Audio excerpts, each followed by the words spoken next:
Yo, what's going on everybody? It's your boy Naruto Explain here, bringing you guys another Boruto 2 Blue Vortex update with the full meat and potatoes for the spoilers for Boruto Chapter 7. And Jesus, things just got really interesting because this is an action heavy chapter, but a few things that we've been discussing here on the channel have broken through to the surface to be proven true that we need to address, because this series is shifting the material in a way where nothing going forward from here is ever going to be the same. As always with the spoilers, this is not a review, and I'm going to only highlight things that stand out to me, and I'll give my full thoughts in depth in review format after the official chapter drops, so everyone has a chance to read the chapter. Which, reminder, the chapter officially drops on the 20th on the Viz Media Shonen Jump app and on Shueisha's Manga Plus app. Both are free to use to read the most recent 3 chapters of whatever series that you want to follow, including Boruto, and it also helps support the mangaka. Finally,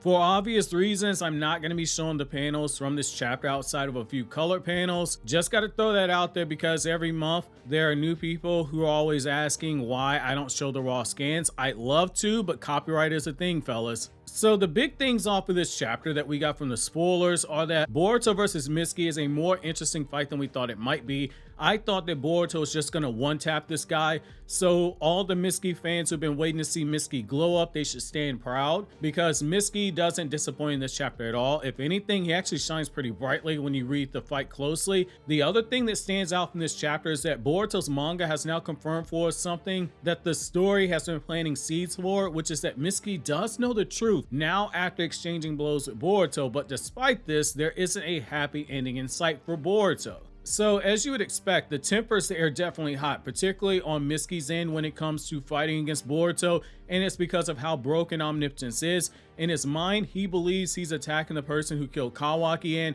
he's rushing in with Sage Mode powered up, and Boruto doesn't hesitate to start laying the groundwork for his counterattack by throwing a shuriken that has seemingly been marked with this chakra or with a chakra seal, because just as Mitsuki's long-range attacks start forcing Boruto to start dodging the attack, Boruto forms hand seals for the flying Raijin and teleports to the shuriken throne. I'll go over it further in detail in the review, but as a reminder, Boruto has more than one way to use flying Raijin. Typically, seals are the easiest way to do it, but as long as his chakra is connected to something, as long as his chakra is touching something, he can teleport to it. Based off of the spoiler leaks, Mitsuki appears to be dumbfounded by the use of flying Raijin, which is something that is going to be very interesting to see how people deal with it, because Boruto's teleportation is going to make him the second coming of Minato. This Mitsuki's surprise by this could also come from the fact that he knows who Boruto's grandfather is, Minato, and he's beginning to start questioning why a supposed outsider is using the signature jutsu of the 4th Hokage in battle.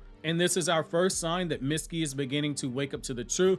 But as we discussed yesterday when the promotional spoiler dropped, Mitsuki was always going to be a bit hard-headed when it came to snapping out of the funk of Omnipotence, and you can see that Boruto, despite being calm and collected, there is some frustration on Boruto's behalf. The frustration comes from the fact that he's having to use force against Mitsuki despite him trying to talk Mitsuki down in the process, knowing that he's gonna have to bruise Mitsuki's ego a bit in order to make him see reason. However, as these two battle on, with Mitsuki attempting to pressure Boruto through a pretty clever use of striking shadow snakes that transform into 6 Sage Mode shadow clones of Mitsuki, each of them launching their own ranged attacks at him, Boruto is shown dancing around with the style and grace that Jigen used when he flexed on Naruto's 1000 shadow clones in the anime. The big thing here is that Ikimoto actually drew more than 4 shadow clones this time. Usually when he draws Boruto and Naruto using shadow clones, we don't see more than 3 or 4 clones used at once. So the fact that Mitsuki is using 6 clones gives me some high hopes that Ikimoto and his team of 3 assistants have found a way to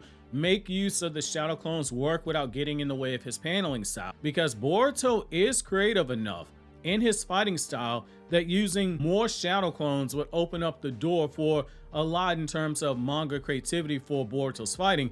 Because if Mitsuki is thinking to do something like using the shadow snakes and then use those as shadow clones to launch multiple sneak attacks, Boruto is about to feast whenever he's forced to use clones in combat. This restrained exchange between Mitsuki and Boruto leads to eventually explaining the reason behind Mitsuki's actions, and is gonna have some Kawaki fans in the mud. Mitsuki says that Boruto is stronger than Kawaki, far stronger than him, and that he doesn't think that Kawaki could have defeated Code on his own so easily in the way that Boruto did. Mitsuki isn't an unreliable narrator here, because the fact that he's grown to a point where he's able to get Boruto on a defensive, albeit again, Boruto is only in base, hasn't used his karma, and he's only used ninjutsu for defensive purposes in this fight.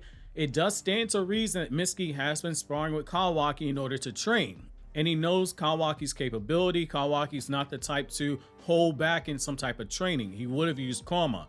And he's saying that Boruto is stronger. That's going to be something worthy of a video in of itself, because it actually explains quite a bit of what we've seen from the reactions to some of what we've seen from different characters in Boruto 2 Blue Vortex regarding Boruto taking down Code. What's also really interesting here is that after this occurs, Boruto basically calls Mitsuki on everything, saying that Mitsuki came here knowing he couldn't defeat Boruto in a fight, and that when Mitsuki is basically saying that he's prepared to die for Kawaki, Boruto hits him with the reverse Uno card, telling him that he is the sun to Mitsuki's moon, and that Mitsuki needs to stop being so reckless with his life, and he should have already realized the truth about Kawaki. And he's got Mitsuki's mind reeling over that information, and the lack of aggression from Boruto's actions, it eventually makes Mitsuki stand down and accept the defeat, but not before Boruto flexes on him. Boruto basically pulled that sword on him and said, there's levels to this, the same way that the Rock slapped the taste out of Cody Rhodes' mouth and said there's levels to it. In the midst of all of this, we have a major reveal. Boruto hammers the truth home to Shikamaru in private, which is that even though Shikamaru knows the truth about Omnipotence right now, he's just going to be pushed to forget and ignore everything that was put in front of him by Boruto as a result, because over time, Omnipotence will overpower their urges to fight against it, regardless of the logic that is used, and that it's Boruto's burden to live with from now on, which goes back to what we discussed in the Omnipotence Explained video, which is that unfortunately Omnipotence is so overpowered that it requires the person to actively try to suppress the reality of the Omnipotence that it's trying to force upon them, which is what Amato does daily, and it's what Sasuke did before he got himself turned into a tree. And even then, Sasuke was still not sure of who Boruto was, saying that, yeah, you got the eyes of the person who saved me from the darkness in the past, but regardless as to who you are, even Sasuke in that point in time, before he got turned into a tree, was still not sure who Boruto was. Omnipotence is overpowered. This leads to Shikamaru telling Boruto that he's basically in the Itachi role now. He's going to have to continue to be hunted by people, and there's nothing that Shikamaru will be able to do to prevent this from occurring, because it's too great of a security risk, and it will cause too much instability to the general public if they learn the truth.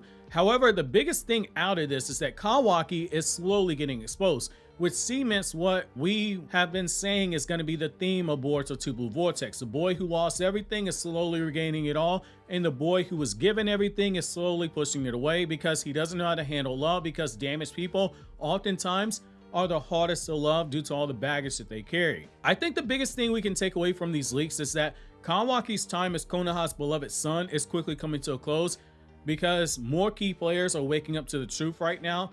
But at least with him having Omnipotence to fall back on, he stands a chance to buy more time, because as Boruto said, over time Omnipotence will make those who see the truth give into the reality that Omnipotence is forcing upon them.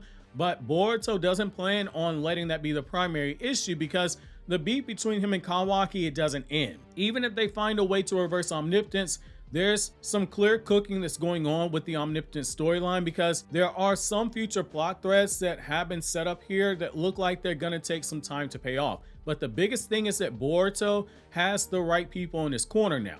Shikamaru and Ino, they know the truth. Sarada and Sumire, they know the truth. Mitsuki has realized something is off, but as Boruto said, that given the urge to give in to Omnipotence is still going to be there. But right now, Mitsuki has doubts about what Kawaki is to him, going so far as to ask Boruto, who and what are you? While it is kind of cool to see Mitsuki have his stand proud moment, the way that Sukuna told Jogo to stand proud before Sukuna gave him the work of the lifetime, Mitsuki showed that he's at least developed quite a bit and leveled quite a bit. He's actually got some layers to his character now. That goal of becoming strong enough to fight against the Otsutsuki, I think we can say with confidence that he has reached that point.